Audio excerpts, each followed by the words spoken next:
નમસ્કાર મિત્રો, આપ સર્વેનું સ્વાગત છે મારી યુટ્યુબ ચેનલ સ્ટડી પોઈન્ટમાં. વિડીયોને લાઇક કરો, શેર કરો અને ચેનલને સબસ્ક્રાઈબ કરો અને નવા વિડીયોના નોટિફિકેશન માટે બેલ આઇકન દબાવો. આજે આપણે એક નવો ટોપિક શીખવા જઈ રહ્યા છીએ જેનું નામ છે એક્ટિવ વોઇસ અને પેસિવ વોઇસ. એટલે આપણે શીખવાનું છે પેસિવ વોઇસ.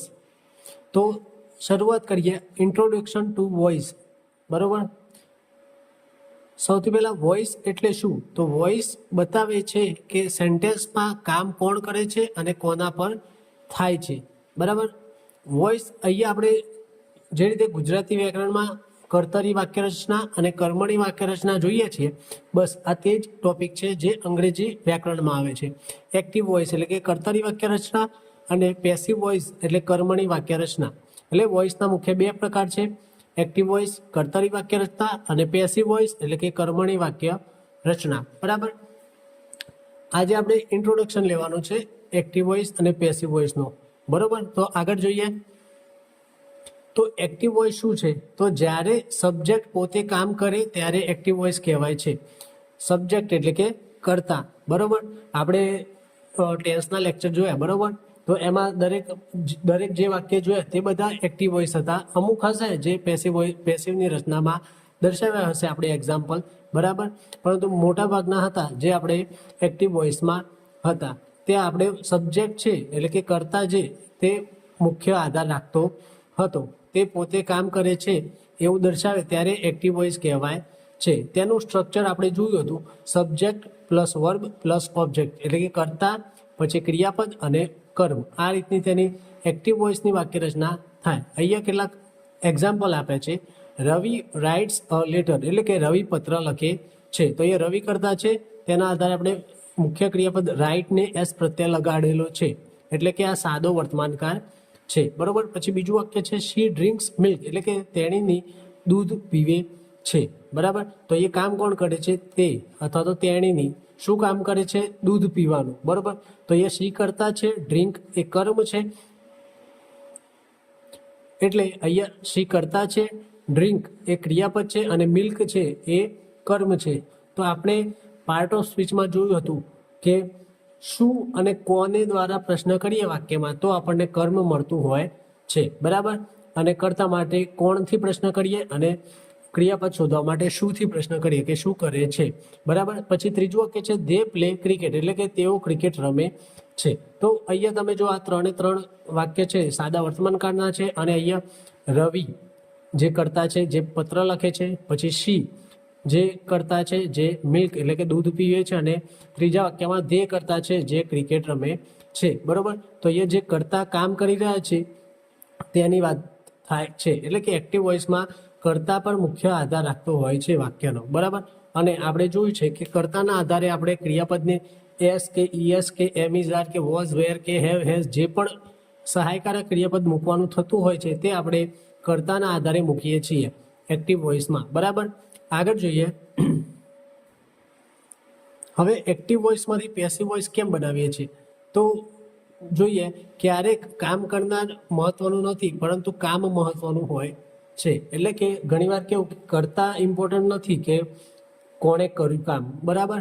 પરંતુ તે કામ થયું એ મહત્વનું છે કે કોઈ ક્રિયા બની. બરાબર. પણ કોણે કરી તે ઇમ્પોર્ટન્ટ ના હોય એટલું બધું, પરંતુ તે ક્રિયા થઈ તો તે કામ ઇમ્પોર્ટન્ટ હોય અથવા તો મહત્વનું હોય અથવા તો એ ક્રિયા બની હોય ત્યારે આપણે પેસિવ વોઇસ બનાવીએ છીએ. હવે એક ખાસ નિયમ છે કે પેસિવ વોઇસમાં હેલ્પિંગ વર્બ આવે અને પછી V3 આવે એટલે કે ભૂત કૃદંત આવે છે મુખ્ય ક્રિયાપદનું. બરાબર. પેસિવ વોઇસમાં એક ખાસ નિયમ, ચોક્કસ નિયમ યાદ રાખવાનો એટલો કે પેસિવ વોઇસમાં હંમેશા મુખ્ય ક્રિયાપદનું ભૂત કૃદંત આવે આવે આવે આવે. ગમે તે કોઈ પણ કાર હોય, સાદો વર્તમાન કાર હોય, આપણે 12 કાર શીખ્યા, 12 કારમાંથી કોઈ પણ કાર હોય, પરંતુ જ્યારે તમે તેની પેસિવની વાક્ય રચના બનાવો ત્યારે મુખ્ય ક્રિયાપદ હંમેશા V3 ફોર્મ એટલે કે ભૂત કૃદંતમાં આવે છે. અહીંયા એક એક્ઝામ્પલ છે સમવન સ્ટોલ માય બાઇક એટલે કે કોઈકે મારી બાઇક ચોરી. બરોબર. તો અહીંયા આપણે સમવન છે એક સર્વનામ છે. બરોબર. અનિશ્ચિત સર્વનામ છે અને સ્ટોલ ક્રિયાપદ છે, મૂળ રૂપ છે સ્ટીલ ચોરીનું, તેનું V2 રૂપ છે સ્ટોલ. આ સાદા ભૂતકાળનું વાક્ય છે. બરોબર.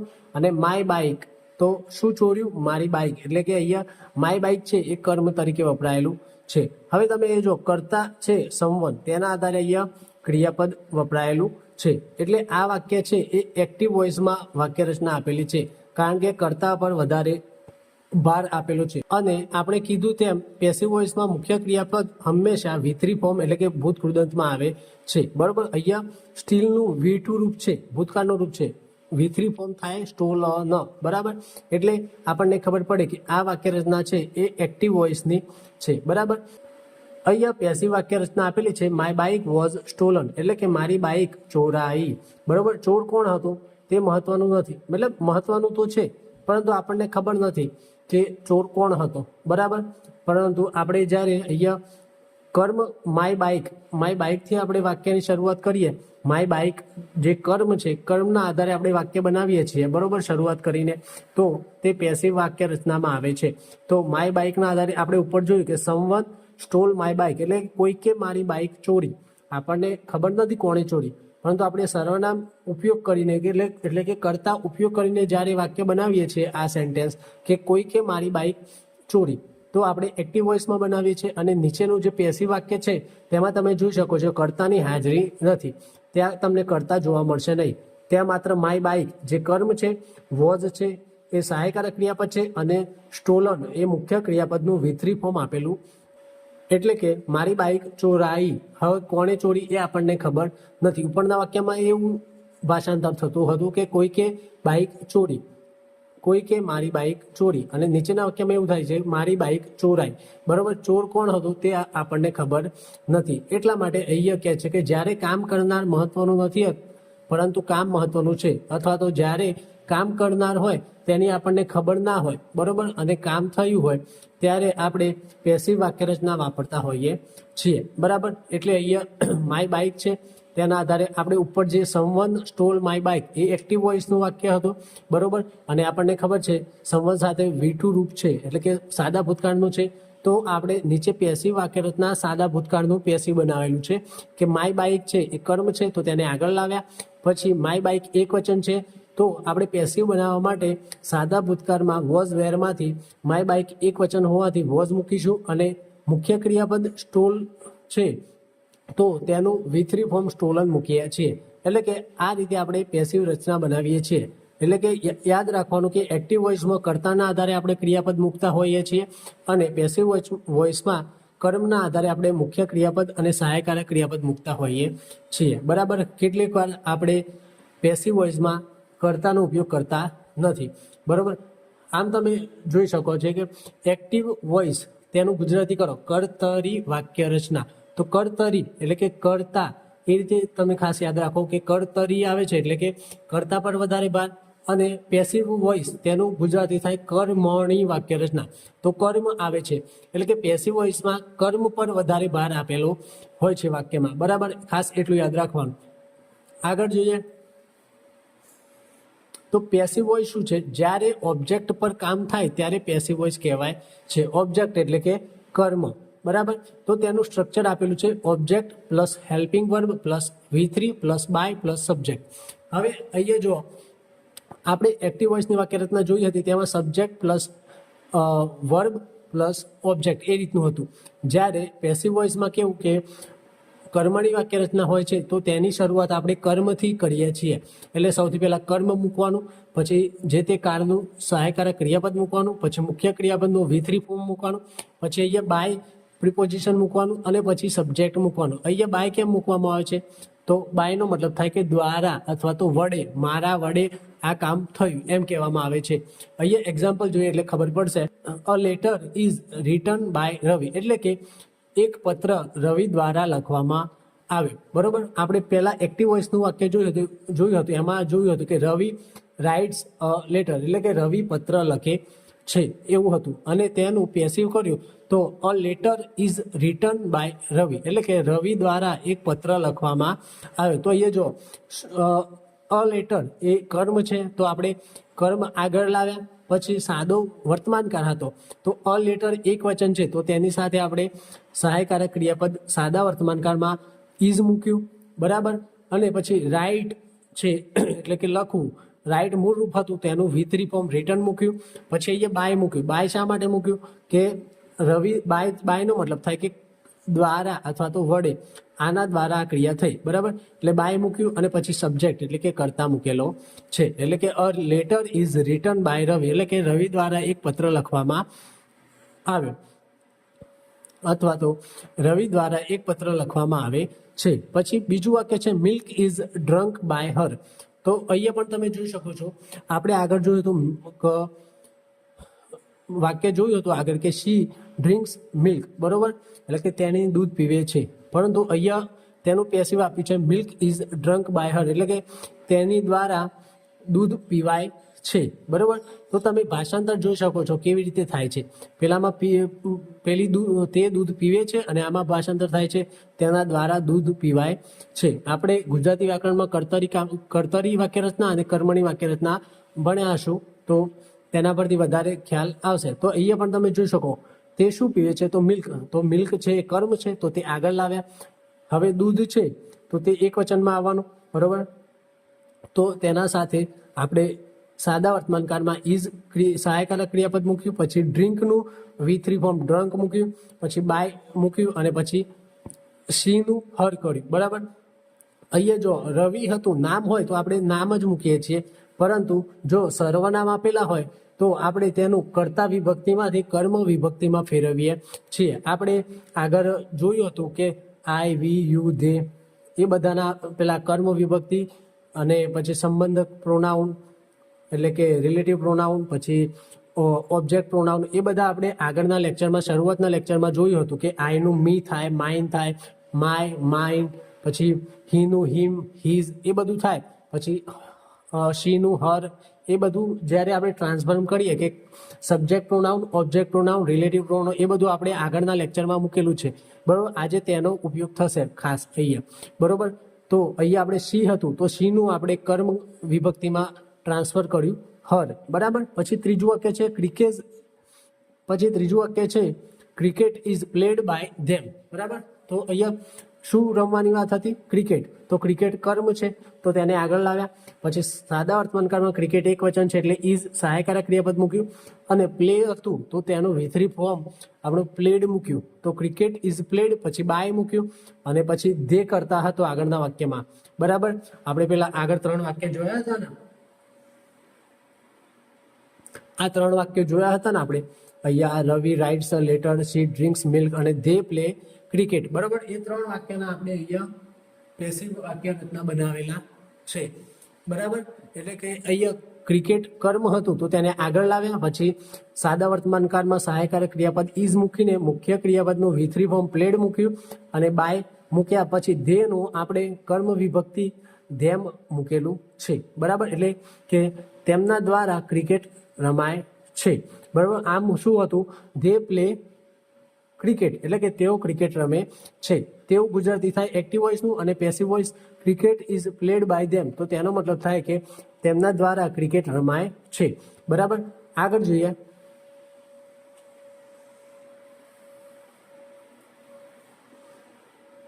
હવે પેસિવ વોઇસમાં હેલ્પિંગ વર્બ કેમ બદલાય છે, તો અહીંયા તમે જોઈ શકશો હેલ્પિંગ વર્બ હંમેશા ઓબ્જેક્ટ પ્રમાણે આવે છે.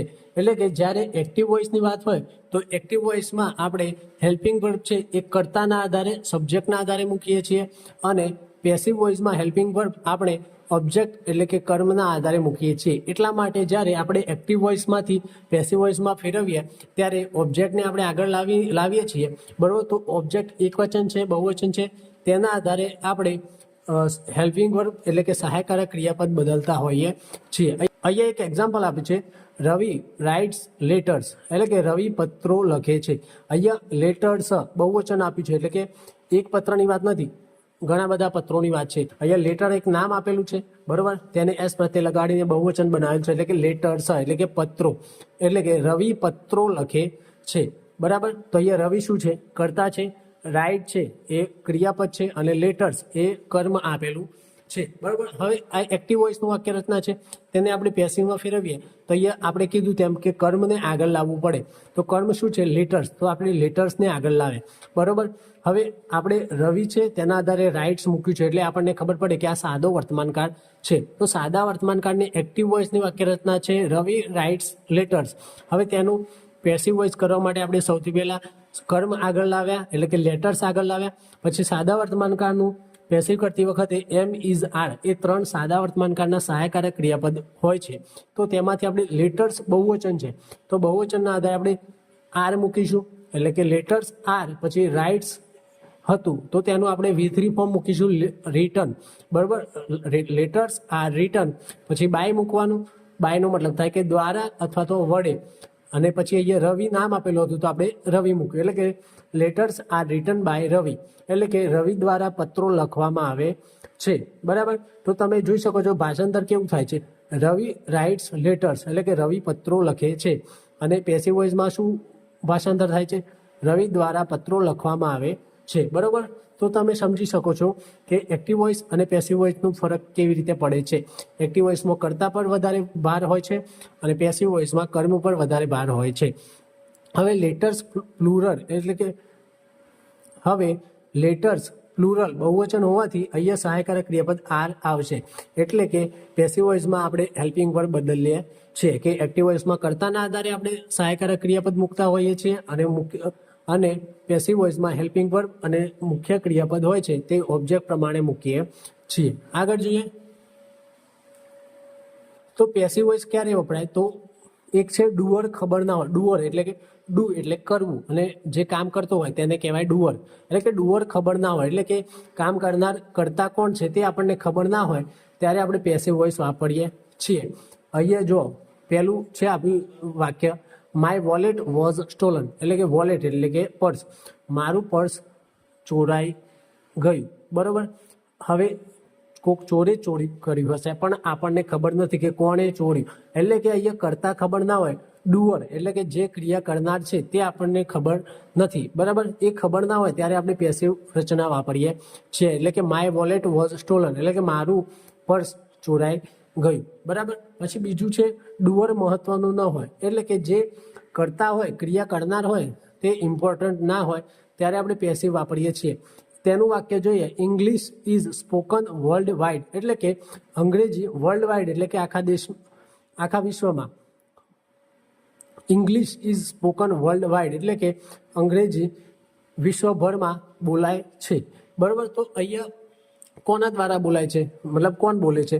તો દરેક લોકો બોલે છે, બરાબર. માન લો કે વર્લ્ડ વાઇડ છે એટલે કે ભારતના લોકો પણ બોલે છે, ચાઇનાના પણ બોલે છે, અમેરિકાના બોલે છે, બ્રિટનના બોલે છે, ફ્રાન્સના બોલે છે, દરેક લોકો બોલે છે અંગ્રેજી, બરાબર. એટલે કે એ રીતની વાત છે કે English is spoken world wide એટલે કે અંગ્રેજી વિશ્વભરમાં બોલાય છે. તો અહીંયા ઇંગ્લિશ છે એ કર્મ છે, બરાબર.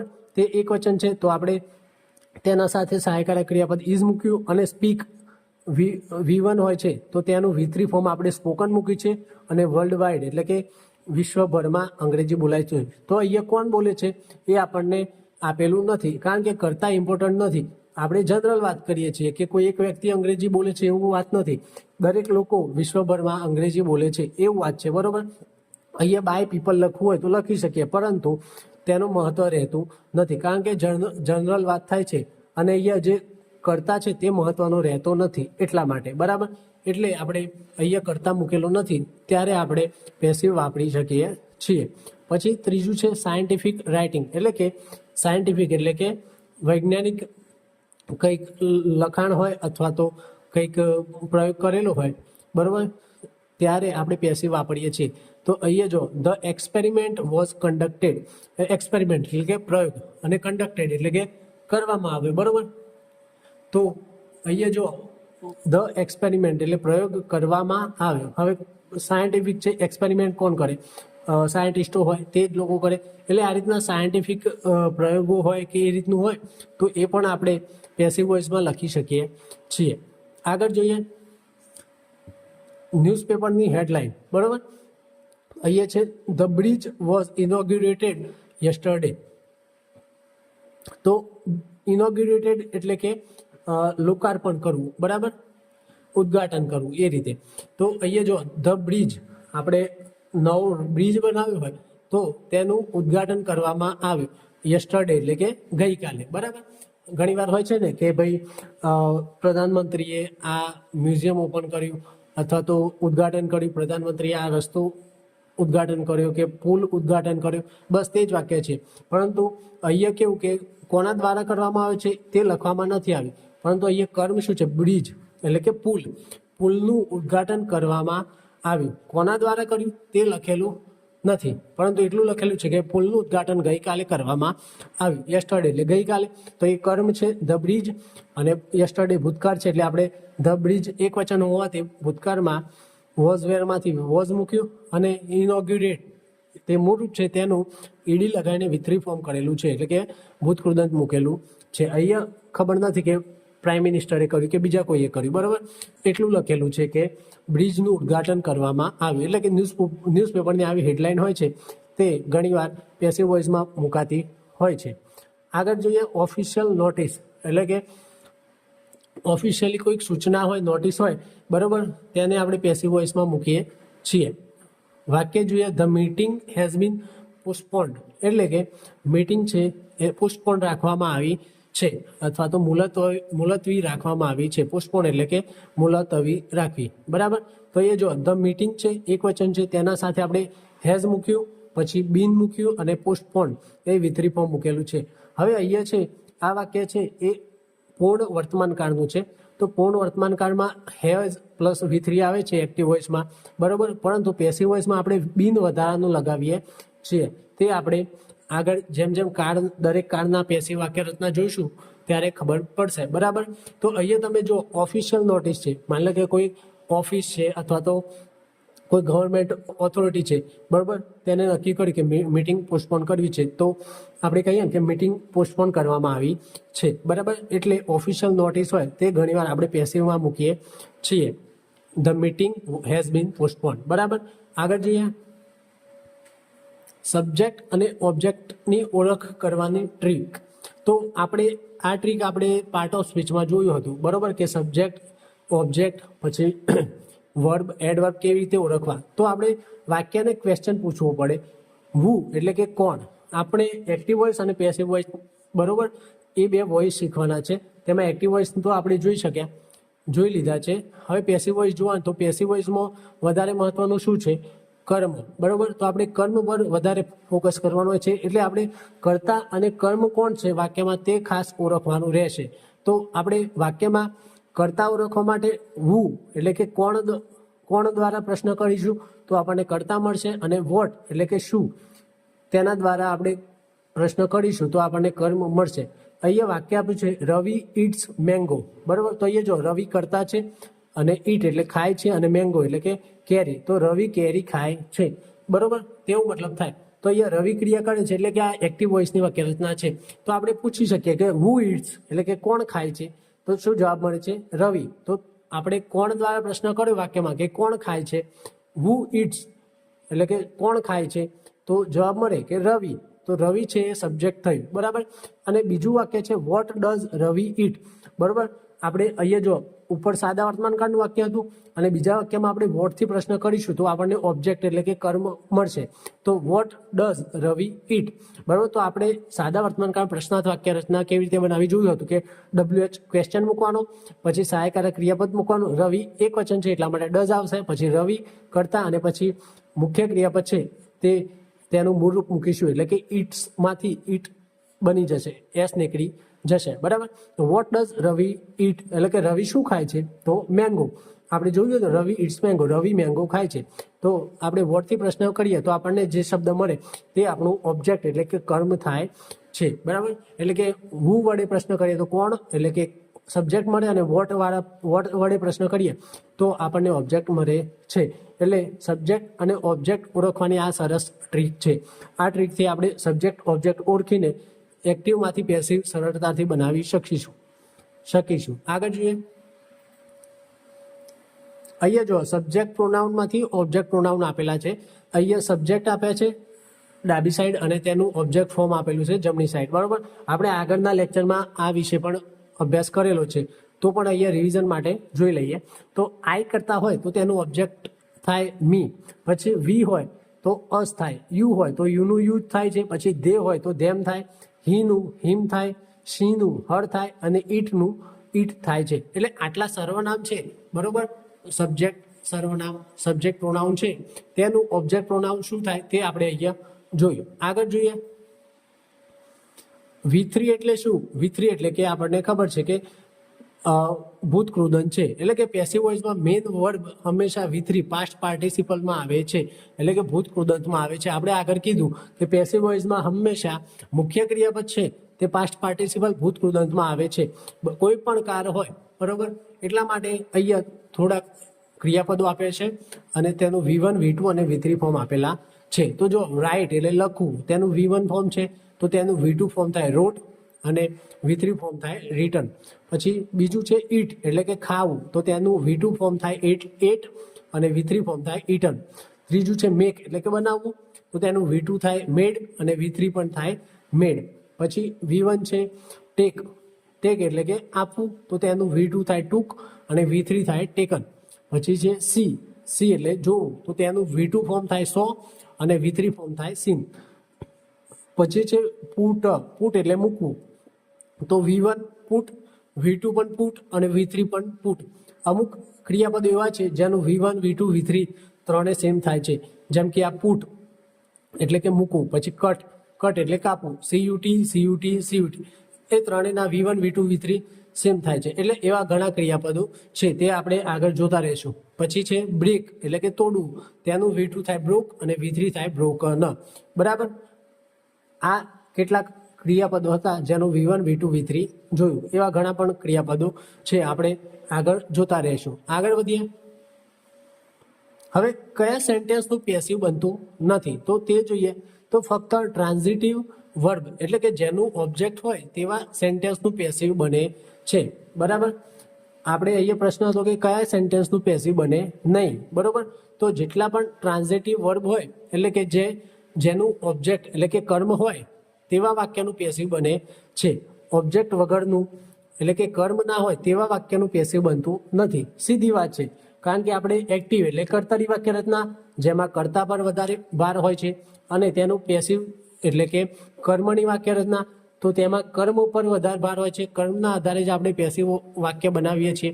એટલા માટે કહે છે કે ભાઈ જે વાક્યમાં ઓબ્જેક્ટ કર્મ આપેલું ના હોય તે વાક્યનું પેસિવ બનતું નથી. અહીંયા જો વાક્ય આપ્યું છે હી રાઇટ્સ અ લેટર, તો તે પત્ર લખે છે. તો અહીંયા શું કરે? તે લખે છે. શું લખે છે? પત્ર.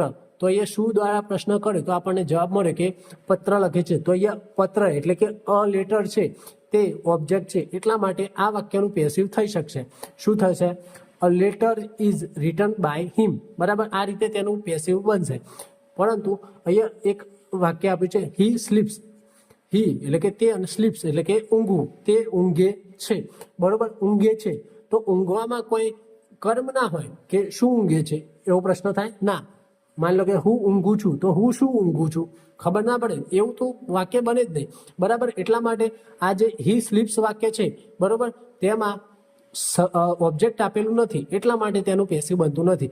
એટલે કે સ્લીપનું ઓબ્જેક્ટ નથી, એટલા માટે હી સ્લીપ્સનું પેસિવ બનતું નથી. બરાબર. આગળ જોઈએ. ટ્રાન્ઝિટિવ વર્બ આપ્યા છે કેટલાક જ્યાં ઓબ્જેક્ટ હોય છે, એટલે કે આ વર્બ સાથે શું કહેવાય કે ઓબ્જેક્ટ આવેલા હોય છે, તેથી આ વર્બ સાથે જે ઓબ્જેક્ટ હોય તેની સાથે આપણે પેસિવ બનાવી શકીએ. જેમ કે એક છે ઈટ ફૂડ. બરોબર. ઈટ એટલે ખાવું, પણ શું ખાવું? અહીંયા ફૂડ આપ્યું છે. આગળ વાક્યમાં મેંગો હતું, સફરજન પણ હોઈ શકે. એટલે કે ઈટ એટલે ખાવું, શું ખાવું? આપણે શું વડે પ્રશ્ન કરીએ છીએ અને અહીંયા જવાબ મળે છે. એટલા માટે આ વાક્યનું આ ક્રિયાપદ હશે ઈટ, એ ટ્રાન્ઝિટિવ વર્બ કહેવાય. બરાબર. એટલે કે ઈટ ક્રિયાપદ હોય ત્યારે ત્યાં શું ખાવું તે આપેલું હશે, ઓબ્જેક્ટ આપેલું હશે, એટલે તે વાક્ય પેસિવ બનશે. બરાબર. બીજું છે રાઇટ લેટર. રાઇટ એટલે લખવું તો શું લખવું? બરાબર. તો આપણને જવાબ મળી શકે છે કે હોમવર્ક લખવું કે લેટર લખવું કે નોટિસ લખવી, કંઈ પણ. બરાબર. પરંતુ આપણે શું વડે પ્રશ્ન કરીએ છીએ એટલે આપણને સામે જવાબ મળે છે, એટલા માટે ટ્રાન્ઝિટિવ વર્બ કહેવાય રાઇટ. પછી ઓપન ડોર. બરાબર. ઓપન એટલે કે ખોલવું, તો ખોલવું, હું શું ખોલવું, તો ડોર એટલે કે દરવાજો ખોલવો, વિન્ડો ખોલવી, બુક ખોલવી, કંઈ પણ ખોલવાની વાત હોય, બરાબર. એટલા માટે ઓપન પણ ટ્રાન્ઝિટિવ વર્બ છે. પછી બાય કાર, બાય એટલે ખરીદવું, બરાબર. ખરીદવું પણ શું ખરીદવું, કાર ખરીદવી, બસ ખરીદવી, બાઇક ખરીદવી, કંઈ પણ, બરાબર. એટલા માટે બાય પણ એ ટ્રાન્ઝિટિવ વર્બ છે.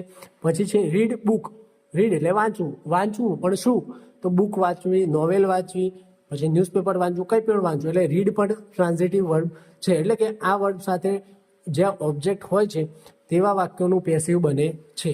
આગળ જોઈએ ઇનટ્રાન્ઝિટિવ વર્બ, એટલે કે જ્યાં ઓબ્જેક્ટ ન હોય, બરોબર. તો તેવા ક્રિયાપદ જોઈએ. સ્લીપ, હમણાં આગળ જોયું, હી સ્લીપ્સ, તે ઊંઘે છે. શું ઊંઘે છે, તો આપણને કઈ જવાબ મળતો નથી. જેમ પહેલામાં જવાબ મળ્યો બાય, તો ખરીદવું, તો બાઇક ખરીદવી, કાર ખરીદવી, કંઈ પણ જવાબ મળી શકે છે. પરંતુ એ સ્લીપ, સ્લીપ એટલે કે ઊંઘવું, ઊંઘવું તો શું ઊંઘવું, તો અહીંયા જવાબ મળતો નથી. હા, એ જવાબ મળે કે ક્યાં ઊંઘવું, બરાબર, ઘરમાં ઊંઘવું, બહાર ઊંઘવું, તે બને તો ક્યાંથી આપણને પ્રશ્નનો જવાબ મળે, પરંતુ શું દ્વારા પ્રશ્ન કરવાથી જવાબ મળતો નથી, બરાબર. એટલે આ સ્લીપ છે એ ઇનટ્રાન્ઝિટિવ વર્બ છે, એટલે કે એના સાથે આપણે પેસિવ બનતું નથી. પછી બીજું અરાઇવ એટલે કે આવવું, આવવું પણ શું આવવું, કંઈ જવાબ જ નથી મળતો, એટલા માટે અહીંયા ઇનટ્રાન્ઝિટિવ વર્બ કહેવાય, એટલે આનું પણ પેસિવ બને નહીં. પછી લાફ, લાફ એટલે કે હસવું, હસવું પણ શું, હા કેવી રીતે હસવું, એ રીતે જવાબ મળે, પરંતુ શું દ્વારા પ્રશ્ન કરવાથી આપણને જવાબ મળતો નથી, એટલે લાફ સાથે પણ પેસિવ બનતું નથી. પછી કમ એટલે કે આવવું, આવવું પણ શું આવવું, નો જવાબ, નો આન્સર, એટલા માટે ઇનટ્રાન્ઝિટિવ વર્બ કહેવાય, એટલે કે અહીં પણ પેસિવ બનશે નહીં. પછી ગો એટલે કે જવું, શું જવું, નો આન્સર. પછી ડાય, ડાય એટલે કે મૃત્યુ પામવું, બરાબર, શું મૃત્યુ પામવું, નથી જવાબ. ક્રાય એટલે રડવું, તો શું રડવું, તો આપણને જવાબ જ નથી મળતો. એટલે આ જે સ્લીપ, અરાઇવ, પછી લાવ, કમ, ગો, ડાય, ક્રાય, આ બધા જે ક્રિયાપદ છે તે બધા ઇનટ્રાન્ઝિટિવ ક્રિયાપદ છે, એટલે કે તેના સાથે ઓબ્જેક્ટ હોતું નથી, એટલા માટે આનું પેસિવ બનતું નથી. આપણને ખબર છે પેસિવ બનાવવા માટે કર્મ હંમેશા જોઈએ, કર્મ ના હોય તો પેસિવ બનવાનું જ નથી. એટલા માટે ઇનટ્રાન્ઝિટિવ વર્બ હોય તે આપણે પેસિવ વાક્ય રચના બનાવી શકતા નથી. આગળ જોઈએ તો મિત્રો આજે આટલે સુધી રાખીશું. આજના લેક્ચરમાં આપણે જોયું કે એક્ટિવ વોઇસ અને પેસિવ વોઇસમાં શું ફરક છે, બરાબર. આજે એનો ઇન્ટ્રોડક્શન જોયું પેસિવ વોઇસનો. હવે નેક્સ્ટ લેક્ચરમાં આપણે દરેક કાર જે 12 કાર શીખ્યા તેમાંથી દરેક કારના આપણે કાર વાઇઝ એક્ટિવમાંથી પેસિવ વોઇસ કેવી રીતે બનાવવા તે શીખીશું, બરાબર. ત્યાં સુધી વિડીયોને લાઇક કરો, શેર કરો, ચેનલને સબસ્ક્રાઈબ કરો અને નવા વિડીયો માટે બેલ આઇકન દબાવો. ખૂબ ખૂબ આભાર.